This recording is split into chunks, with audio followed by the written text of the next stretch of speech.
What we do here matters, because what we don't do matters even more. We need to continue to push, and we at ADAO are going to continue to push the Surgeon General of the United States. As you know, the United States continues to use asbestos, and that indeed is a barrier to others stopping its use. The most horrific part of this whole story is that it is preventable.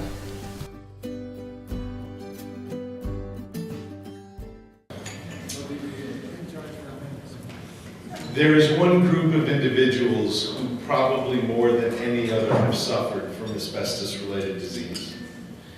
That was a group that I got to know 45 years ago when I first started working with Dr. Sullivan.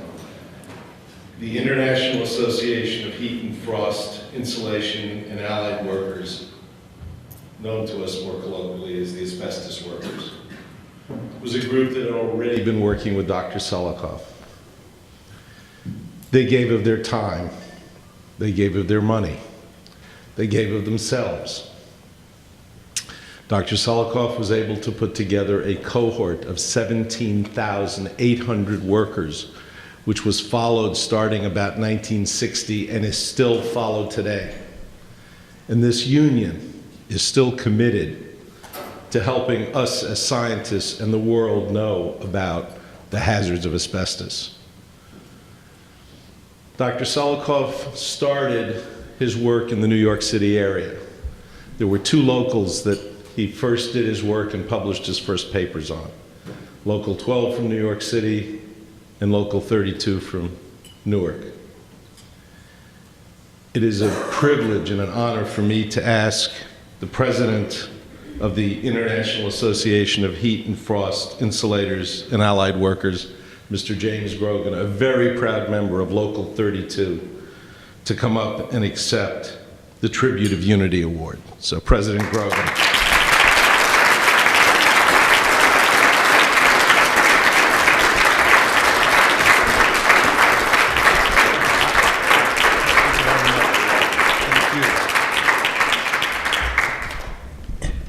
Thank you, Dr. Frank. Excuse me, because I'm getting over a cold, and the voice kind of goes in and out. And hopefully, there'll be no tears coming out of here. We shed many over the years that were just about teared out. But to Linda Reinstein, Congresswoman Capps, you know, the board of directors of ADAO, the both co-chairs, Dr. Lemon and Dr. Frank, to the advisory board, to all of those of you who are associated with ADAO, who give of your time and generosity to keep the awareness alive. We, as Dr. Frank has said, have suffered with this insidious disease. And yeah, we're poisoned. We've been poisoned. I'm loaded with pleural plaque and scarring. I'm fortunate in many ways. I've had 2 biopsies in the last 6 years because of changes in my CAT scans.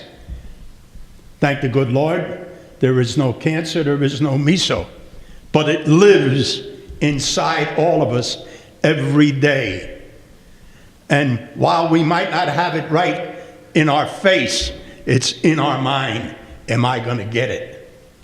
Now, many of our members put up their pennies years ago to start looking into this insidious disease. And I'm here today to tell you that at our last convention, and there has been a lot of booklets around here earlier in the day, we have dedicated 4 cents an hour to complete and start what is known as a tissue bank. And it seemed to me, and my secretary treasurer, Bud McCourt, and my executive board, that there was too much going on and not enough material available to the young scientists, the young students today. You know, breast cancer, there's plenty of that and a lot of headway being made. AIDS, there's plenty of material. But the material for asbestos is scarce. Many of you doctors are aware that, you know, for a young person going to school today and going to go on a career, why would they want to look at asbestos? I mean, there's no future in it. But our hope is to trigger a mind of a young person and to get this material to them free of charge. And we are in companionship with Mount Sinai Hospital. That's where the tissue bank is right now being stored. And it will be open to any tradesman, anybody that comes down with the insidious disease, so that we could get this material out to those of us, the new scientists coming up, so that maybe we can discover a cure for this disease. I am happy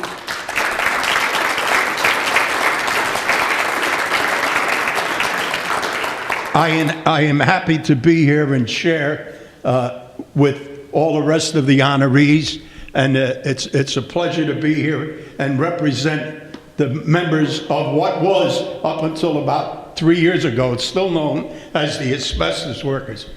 We changed our name, a little side issue. We changed our name to Allied Workers because we couldn't get any more people to come into the trade.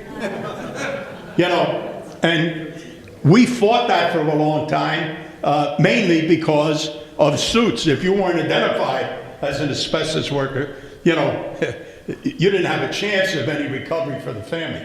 But now today, obviously, it's a different story.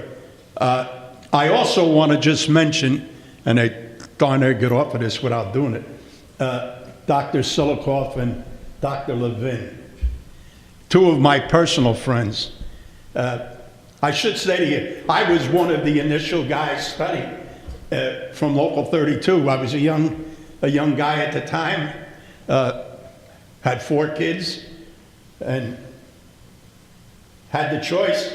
When we found out that it was killing me, I actually went to Silikoff and I talked with him.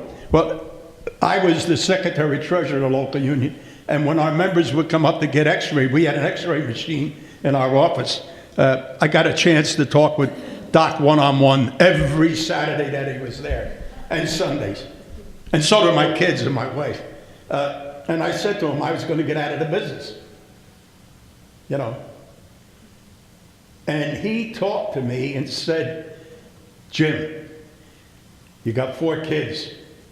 You know, he was very kind.